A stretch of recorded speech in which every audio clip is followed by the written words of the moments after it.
Hi there. So for this video, I'm going to take a look at sundials and shadows. Now I found this video surfing around YouTube. It's a time lapse of a sundial taken over a period of several hours.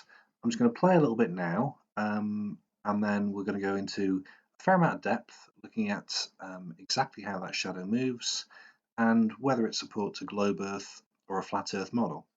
So here's the video.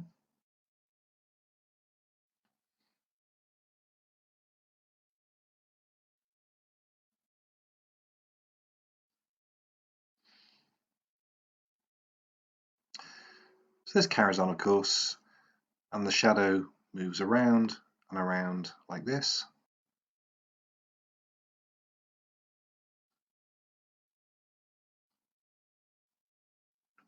Until eventually it disappears from view. So first of all, just a shout out to Gadzonian Productions, who made this video. Check out his channel. He's got loads of videos on there, all science based, and a website as well. I'll put a link in the description to both this very cool time-lapse sundial video and his website. Go check him out. So I noticed when I was looking at this video and in some of the comments that a few flat earthers had commented saying that this looked like the sun was circling overhead, that it proves we live on a flat earth. And this one down the bottom here, Mojo Jojo, I saw the shadow move exactly as it would on a flat earth with the sun circling above. If it was a ball spinning, the shadow would not have spun around like that, but could only move in a linear fashion from right to left with very little circular movement. So I decided to take a look at this in quite a lot of depth. So this isn't going to be a short video. We're going to go into a bit of maths, looking at both the globe Earth and the flat Earth predictions, and let's talk about the method I'm going to use. So the goal for this video is to determine if the shadow's movements align with predictions made for a flat plane with a close circling sun. And the method that I'm going to use is I'm going to determine first of all the overall movement of the shadow. Is it in a circle, as the flat earthers in the comments seem to believe, or is that shadow tracing a straight line or close to a straight line? Next, I'm going to verify the shadow length and the angle of the shadow at solar noon. I'm going to check that they match the expected values taken from timeanddate.com, which is essentially predicts the values we'd expect to see on a ball, on a globe Earth. And then we're going to calibrate that to a flat Earth model at solar noon. That will give us a baseline for a prediction we can make for later on. So that prediction will be predictions for those values, the shadow's length and angle, for a different time of day, based on the flat Earth and globe models. And then we can compare both the flat Earth and the globe Earth predictions with the sundial results we see in the video. So first of all, let's determine the overall movement. This is a pretty easy one to do. So basically, adding a little dot at each hour of the sun's movement and the shadow's movement. So moving it on hour by hour, we can add dot after dot after dot, and we can see exactly the line that shadow is tracing. So that's 5 hours of movement. So there is a line from the first point to the last, and you can see that the shadow has traced almost exactly a straight line. Not completely, but almost exactly. There's a slight curve there to it, as you would expect at this location. We'll get into that in a second. But this isn't on the equator, this isn't on an equinox, and so you are not going to get a completely straight line. That, by the way, is the only time you get a completely straight line shadow on Earth, which is on the equinox at the equator. So that is the curve that you might expect. this isn't quite scaled correctly, but it just gives an idea. Over 5 hours, the sun would have moved 72 degrees around its circle if it was circling overhead. That's a 72-degree arc of a circle. So you can see that there's a long, long way between the line that the shadow should have traced if the Earth was flat and the sun was circling overhead, and the line it has actually traced. But as I say, the scale isn't great on that, so let's move on to the next part of the experiment. But before we do, let's just revisit the comment from Mojo Jojo there. If the ball was spinning, the shadow would not have spun around like that, but only moved in a linear fashion from right to left with very little circular movement. Well, as you can see, it's pretty much done that, right to left with very little circular movement. So I'm not sure how you were assessing the video, Mojo Jojo, but it seems like you've just proven to yourself that we live on a ball. So let's move on. Next, I'm going to verify the shadow length and the angle at solar noon, verify that they match the expected values from timeanddate.com, and then we'll calibrate that to the flat Earth model. So let me explain. This video was shot in Albany, New York State, on the 21st of August 2012. This is from the comments in the video itself.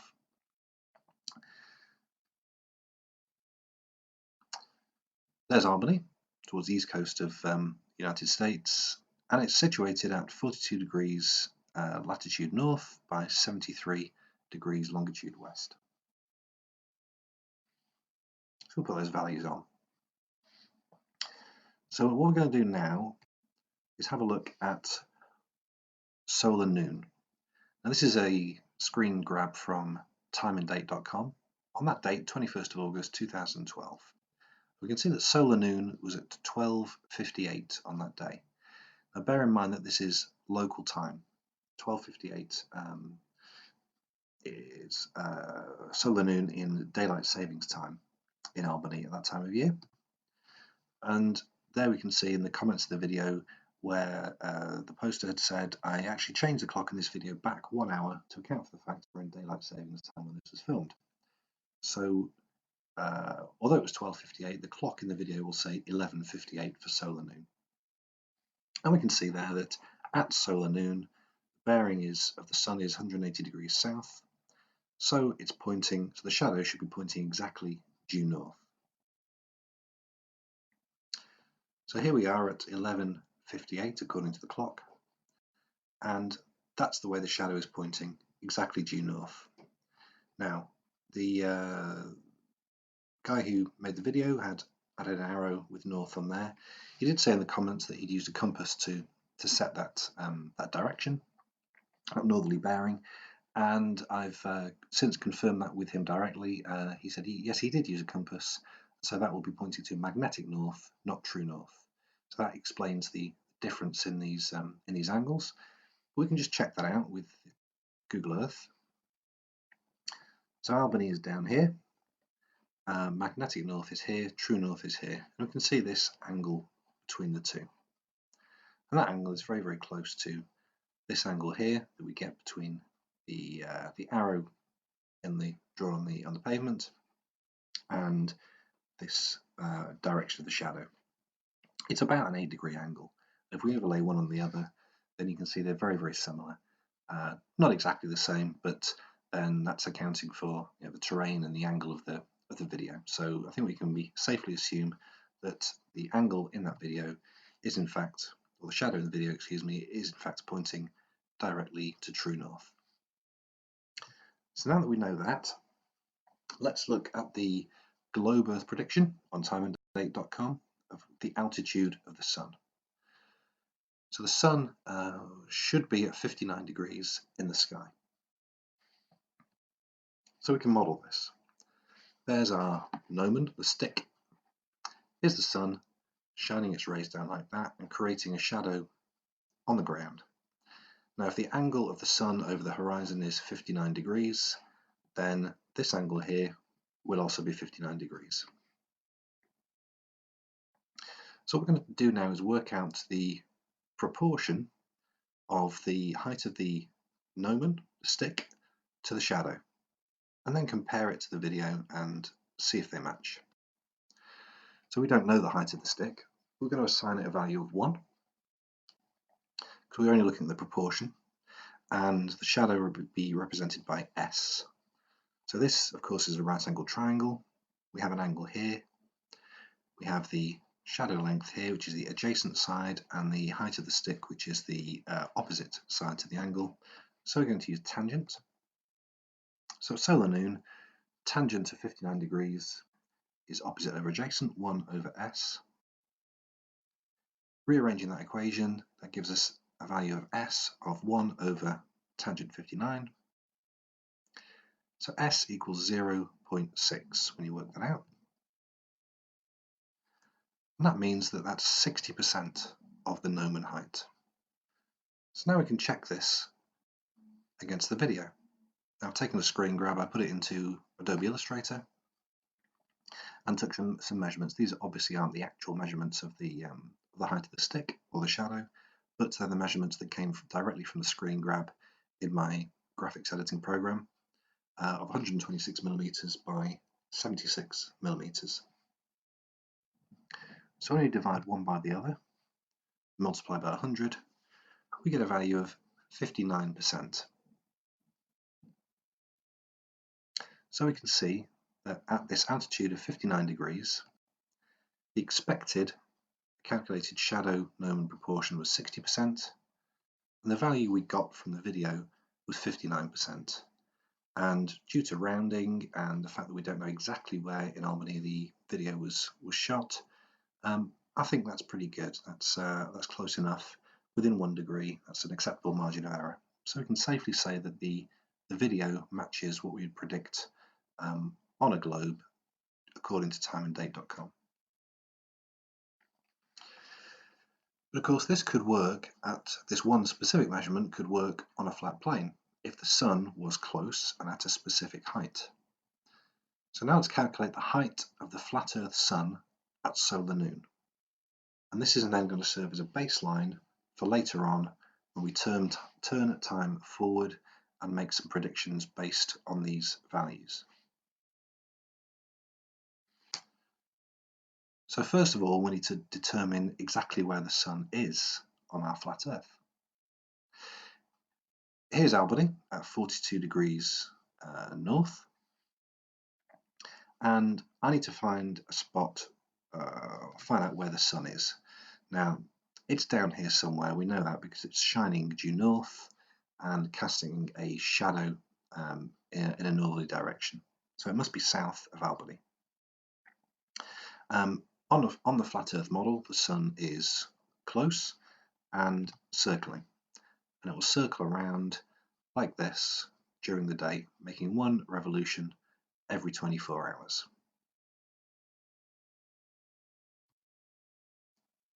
So I did some digging and found on this date, 21st of August, in a location called Rio Hacha. I don't know if I'm pronouncing that correctly, but I'm going to call it Rio Hacha in Colombia. At 11:54, so just a few minutes before the solar noon time in Albany, which is 11:58, the sun had an altitude of 90 degrees. That means it's directly overhead at its zenith. So we now know that the sun was directly overhead Rio Hacha at around the time of solar noon in Albany. So there's Rio Hacha, and that's 11 degrees north. And there's Albany. So the sun shining this way, and we know it's if the Earth is flat, if that model is correct, then this is the location for the sun. We can also find out the distance between Albany and Rio Hacha, which is 2,145 miles, thereabouts. We can confirm this as well because the difference in latitude between 42 north and 11 north is 31 degrees. And if we divide 2,145 by 31, you get 69 thereabouts. And every line of latitude on the Earth is measured at 69 miles. So we know that that's correct. So our measurements seem good. Rio Hacha is 2,145 miles from Albany, and we know the sun is tending an angle of 59 degrees. We've measured that. So now let's work out the height of the sun at this location. Again, we have a right angled triangle, and again we have an opposite and an adjacent side. So we're going to use tangent once more. So the tangent of angle 59 is equal to the opposite height over the adjacent, 2145. Rearranging the equation, the height equals tangent 59 times 2145, and that gives us a height of 3,570 miles. So we now know that the height of the sun in this model is 3,570 miles above the Earth. Remember this for later because it's going to come in useful. So now, as any good scientist should do, let's make some predictions based on the results that we've already got. So we're going to turn time forwards by 4 hours, from 11:58 to 3:58. And we'll make some predictions based on these previous results. So here we are at 3:58, and we can see that the sun is now casting a shadow in this direction, almost a 90-degree angle to true north.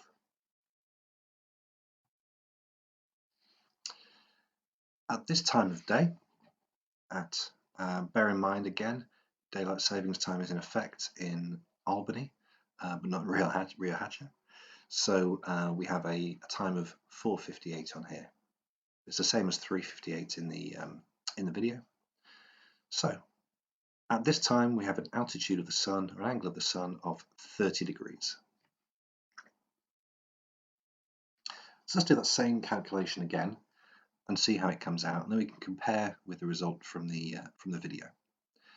So it's the same calculation as before. We'll assign a value of 1 for the gnomon and S for the shadow, and our angle is 30 degrees. So a tangent to angle 30 is 1 over S. Rearranging that, S equals 1 over tangent 30. So S is 1.73. So that means that the shadow should be 173% of the gnomon height, or 1.73 times greater. So now let's look at the measurements from my screen grab. The height of the gnomon hasn't changed, 126 millimeters. The shadow is now 219 millimeters. And when you divide the shadow height by the gnomon height, you get 1.73. So that's an exact match, 173%. So we can see that at that altitude, 30 degrees, we expected a shadow proportion to the gnomon of 173%, and the measured proportion is also 173%. We can also use our measurements from the video to check the sun's angle and work it back and see if it comes out to 30 degrees from our measurements. So there's our measurements, 126, 219. We'll put those in and we can work that backwards. Angle A, tangent of angle A will be 126 over 219. That's a value of 0.575. And when you work that out, that gives an angle of A as 30 degrees, which matches the prediction made on timeanddate.com. All good, everything's matching so far. So now we'll look at the angle. Here's the angle from the at 3:58 again. Here's north, and here is the shadow angle. And this is the angle we want to find out. Now when I take this, again within Adobe Illustrator, and use the ruler tool to measure this angle, we see that it's 105.8 degrees, so 106 degrees, rounding up. According to time and date, the heading of the sun is 258 degrees. That means that the shadow would be 360 minus 258, so that'd be 102 degrees. We measured it at 106 degrees, so we're slightly out, we're 4 degrees out. It's pretty close, but not exact. So now let's work out the same values for our flat Earth model. This gets a little more complicated, but bear with me. So again, here's Albany. Here's the sun at solar noon in just above Rheahatcha. Now we know that 4 hours have passed. Now in 24 hours the sun completes a circuit all the way around this circle.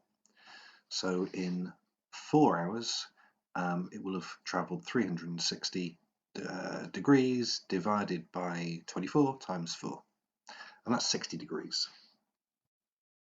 So travelling from there to there, it's travelled through an angle of 60 degrees.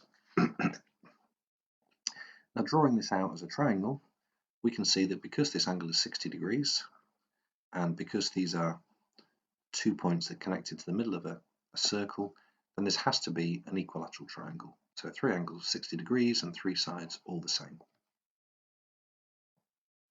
But this is the distance we want to work out, the distance between the sun, and Albany, where our sundial is located. So what we're going to do is we're going to take this triangle in isolation and add some more measurements to it. So we know the distance between the North Pole and Rheahatcha. I've measured that, it's 5,421 miles. The distance between North Pole and Albany is 3276, and between Albany and Rheahatcha, 2145.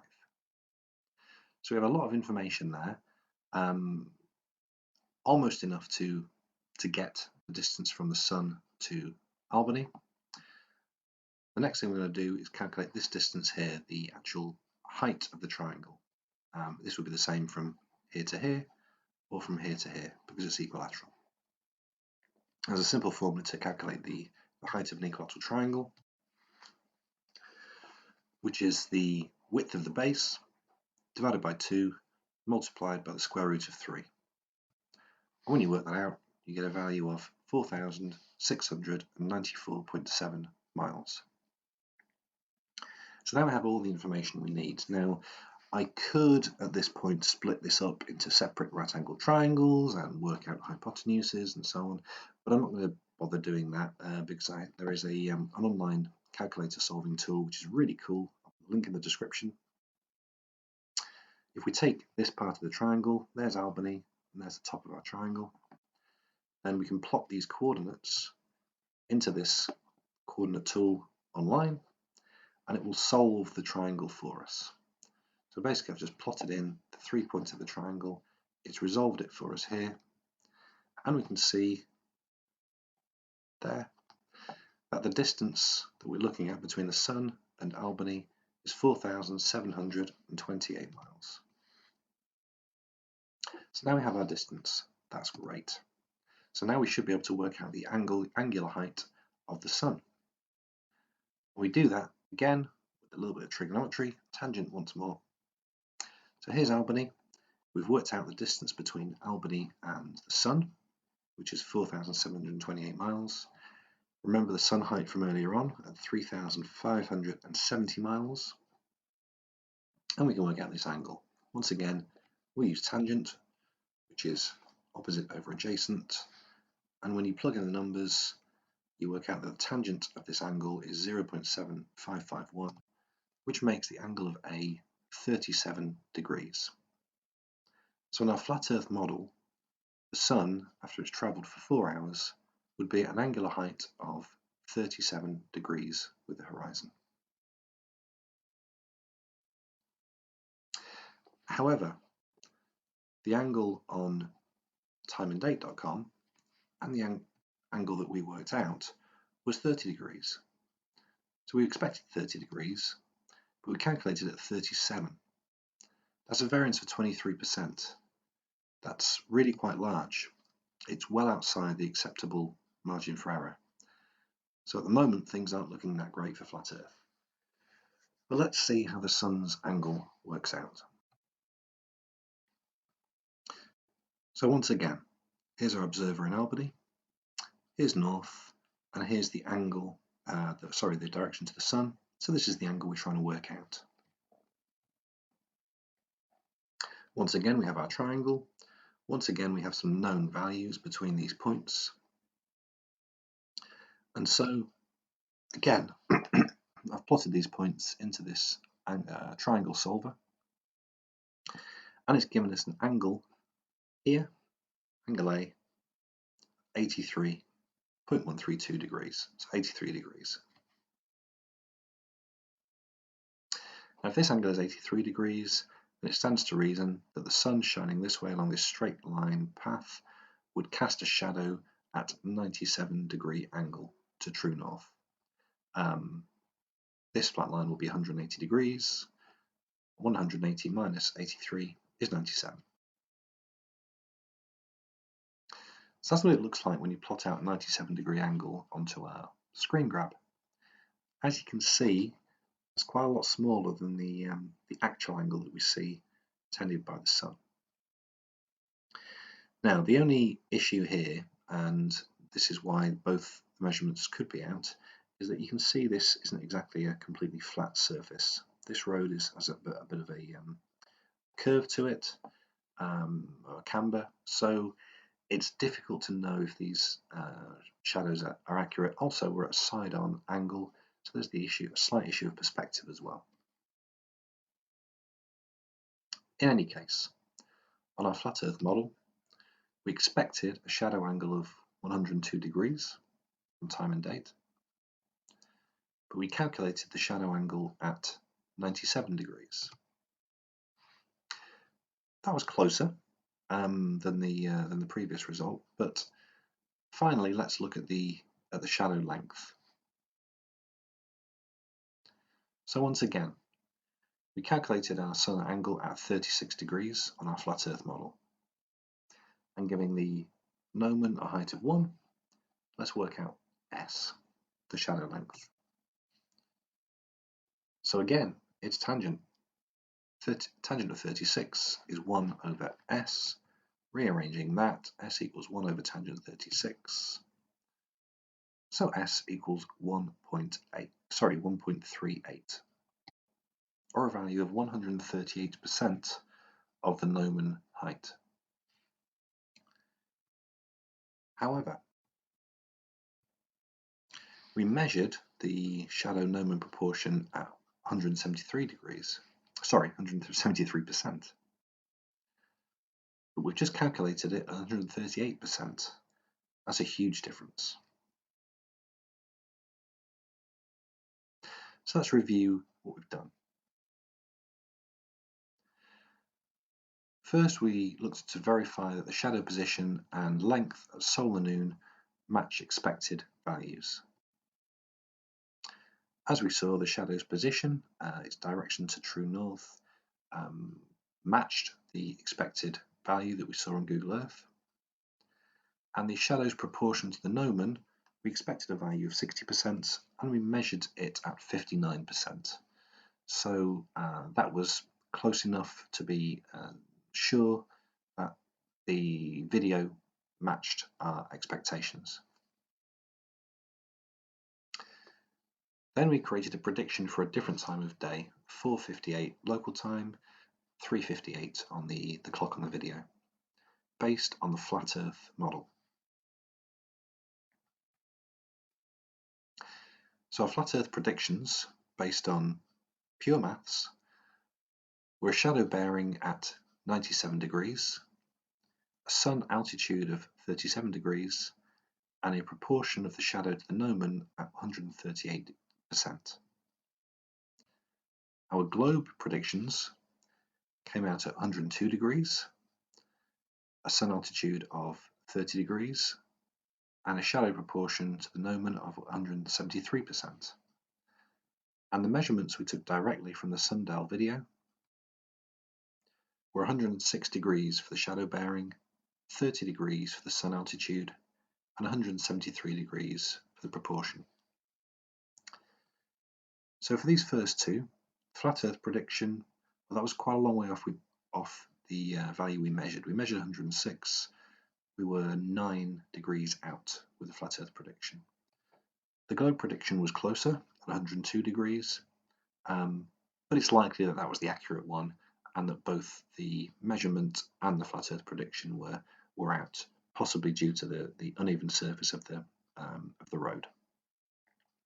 So that one was inconclusive. However, the sun altitude was a long way out in the flat Earth prediction, 37 degrees versus 30 degrees for the globe prediction, which was absolutely bang on what we measured from the sundial video. And the shadow's proportion to the gnomon, again, the flat Earth prediction was way out at 138% of the shadow height compared to the gnomon, versus the globe prediction at 173%, which was exactly what we measured in the video.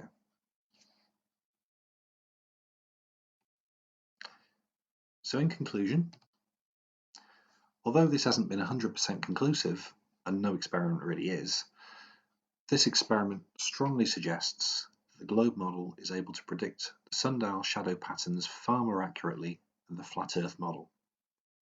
But I'd encourage you to do your own experiments and determine for yourself which model has the most validity. Thank you for watching. Please like and subscribe, and go ahead and check out Gatzinian Productions. He has a great channel, and I'm very thankful for him letting me use his video. Thanks all, goodbye.